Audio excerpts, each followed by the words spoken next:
and the United States of America.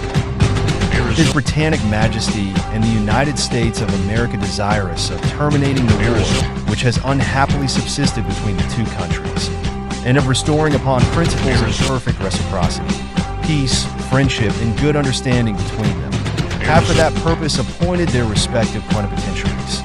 That is to say, His Britannic Majesty on his part has appointed the Right Honorable James Lord Gambier, late Admiral of the White, now Admiral of the Red Squadron of His Majesty's fleet, Henry Goulburn Esquire, a member of the Imperial Parliament and Under Secretary of State, and William Adams Esquire, Doctor of Civil Laws, and the President of the United States, by and with the advice and consent of the Senate thereof, has appointed John Quincy Adams, James A. Bayard, Henry Clay, Jonathan Russell, and Albert Gallatin, citizens of the United States, after a reciprocal communication of their respective full powers, have agreed upon the following articles. Article the First. There shall be a firm and universal peace between His Britannic Majesty and the United States, and between their respective countries, territories, cities, towns, and people of every degree without exception of places or persons.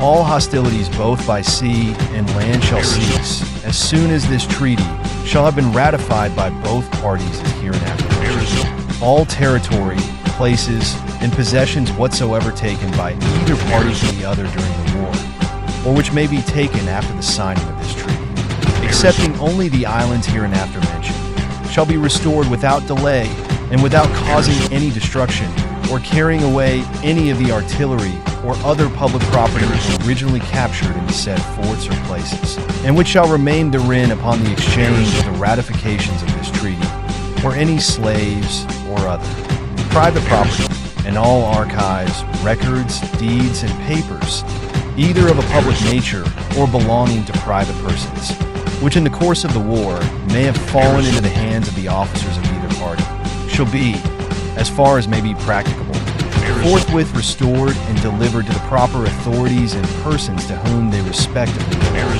Such of the islands in the Bay of Passamaquoddy as are claimed by both parties shall remain in the possession of the party in whose occupation they may be at the time of the exchange or the ratifications of this treaty, until the decision respecting the title to the said islands shall have been made in conformity with the 4th article of this treaty.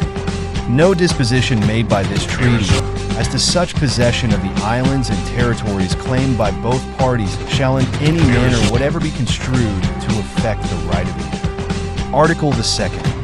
Immediately after the ratifications of this treaty by both parties is here referred. Article the 5th. Whereas neither that point of the highlands lying due north from the source of the river St. Croix, and designated in the former treaty of peace between the two powers as the northwest angle of Nova Scotia, nor the northwesternmost head of Connecticut River has yet been ascertained. And whereas that part of the boundary line between the dominions of the two powers which extends from the source of the river St. Croix directly north to the above-mentioned northwest angle of Nova Scotia, thence, along the said highlands which divide those rivers that empty themselves into the river St. Lawrence from those which fall into the Atlantic Ocean to the northwesternmost head of Connecticut River, thence down along the middle of that river to the 45th degree of north latitude, thence by a line due west on said latitude until it strikes the river Iroquois or Cataraqui, has not yet been surveyed.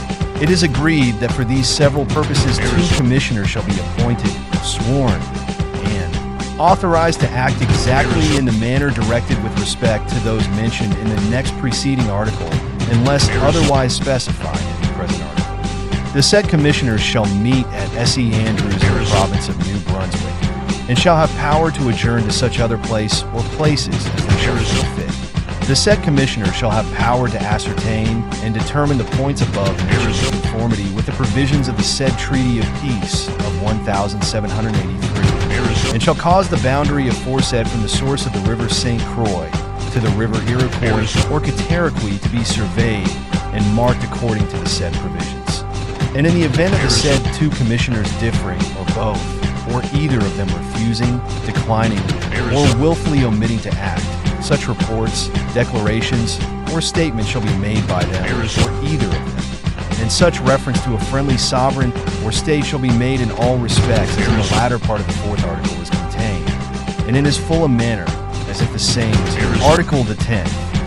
Whereas the traffic in slaves is irreconcilable with the principles of humanity and justice, and whereas both His Majesty and the United States are desirous of continuing their efforts to promote its entire abolition, it is hereby agreed that both the contracting parties shall use their best endeavors to accomplish so desired an object. Article the 11th. This treaty, when the same shall have been ratified on both sides without alteration by either of the contracting parties, and the ratifications mutually exchanged, shall be binding on both parties, and the ratification shall be exchanged at Washington in the space of 4 months from this day, or sooner if practicable. In faith whereof, we the respective plenipotentiaries have signed this treaty, and have hereunto affixed our seals. Done in triplicate against the 24th day of December 1814.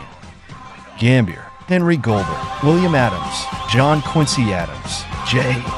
A. Baird, H. Clay, John Russell, Albert Gallatin,